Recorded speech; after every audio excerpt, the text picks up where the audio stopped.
Okay, let's dive into this explainer. Welcome. Today, we're taking a fascinating journey through human history to uncover the secrets behind something we use literally every single day, but honestly, rarely think about. We're talking about numbers.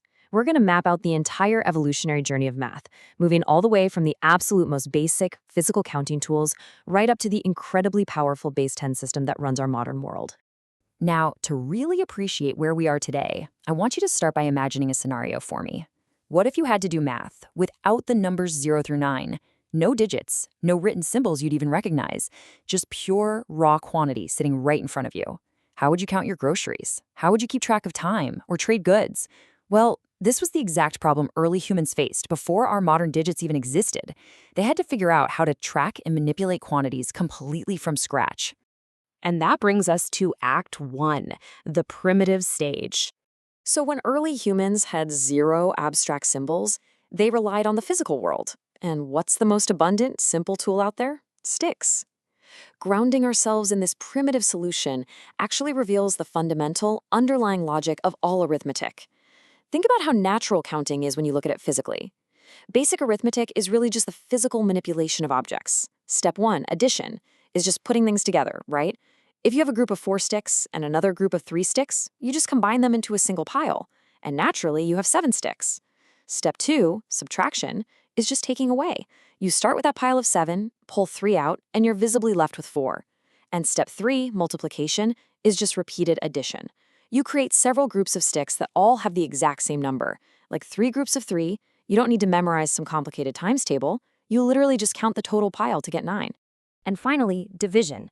I know it sounds super complex when you're first learning it as a kid, but with physical objects, dividing is simply equal sharing. You take a total collection, let's say 6 sticks, and you share them equally between 2 friends.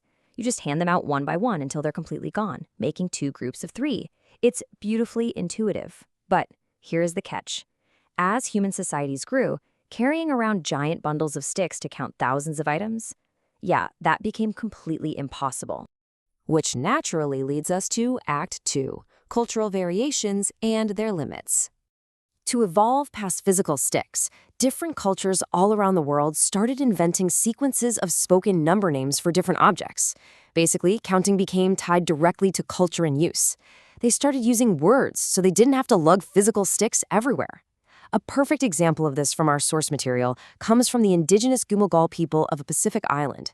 They use a system primarily based on just 2 number words. They have Urapan for 1 and Ukasar for 2.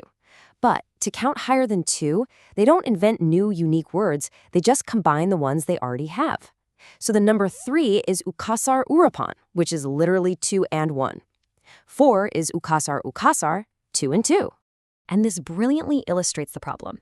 If you want to express the number 9 in the Gamogul system, you have to say Ukasar, Ukasar, Ukasar, Ukasar, Urapan. That is 4 2s and a 1. Imagine trying to multiply 9 by 4. You get 36, which means you have to say Ukasar 18 times. It brilliantly illustrates both the ingenuity and the severe limitations of early math. It's incredibly clunky. It works perfectly fine for small-scale daily island life, but it hits a massive brick wall when things scale up. Now, let's look at a system you are likely much more familiar with, Roman numerals. Here, letters represent values. M is 1,000, C is 100, you get the gist. Look at how the number 2999 is written, MMCMXCI. I challenge you right now. Imagine trying to multiply MMCMXCIX by MCCXXII without converting it to our modern numbers first. It's an absolute nightmare. Roman numerals are basically just a fancier written version of counting sticks. You just tally up the distinct values. They take up way too much space and are terribly inefficient for complex arithmetic. Humanity desperately needed a conceptual breakthrough, and that brings us to Act 3, the secret sauce.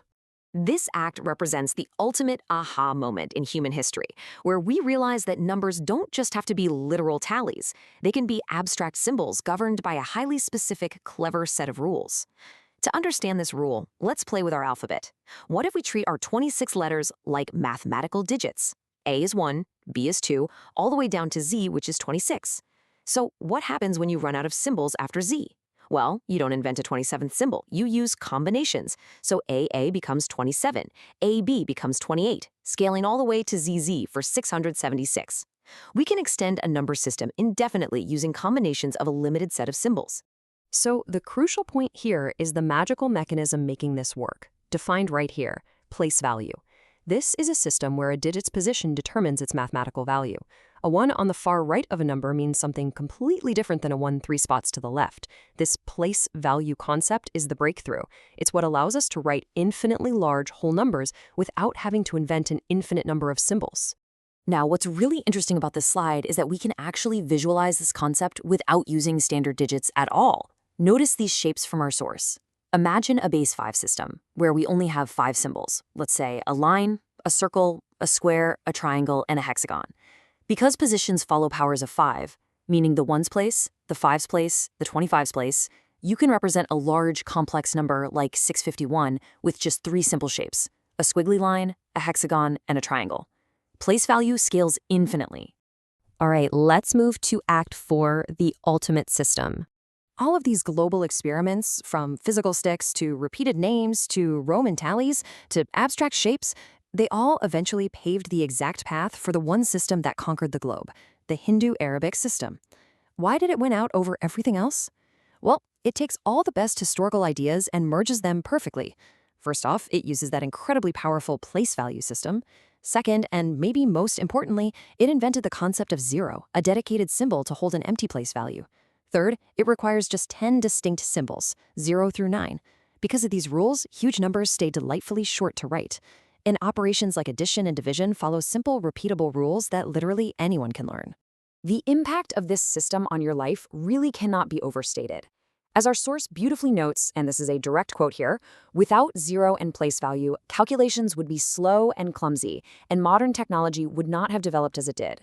We rely on these 10 little symbols for absolutely everything: the prices at the grocery store, checking the time, global banking, engineering bridges, and the very computers or phones rendering this explainer. None of our modern world exists without this specific number system. But, this does leave one lingering, fascinating question. Why 10? Why not a base 26 system like the alphabet or a base 5 system like those shapes? Well, the answer is incredibly humbling. Because ancient humans had 10 fingers. That's it. We started by using our fingers to count, so 10 became the natural rollover point. Our entire modern mathematical foundation, the system that put rovers on Mars, is quite literally based on human anatomy. Which brings me to a final, provocative thought experiment to leave you with. If humanity universally adopted a base 10 system simply because we have 10 fingers, how would you write numbers today if humans evolved to have only 8 fingers? What would the Hindu numerals look like if we were universally using base 8 or base 2? The underlying math wouldn't change, but the entire story and look of our numbers would be completely alien. Think about that the next time you count on your hands. I hope this explainer completely changed how you look at the digits we use every single day. Keep learning and keep questioning the things we take for granted.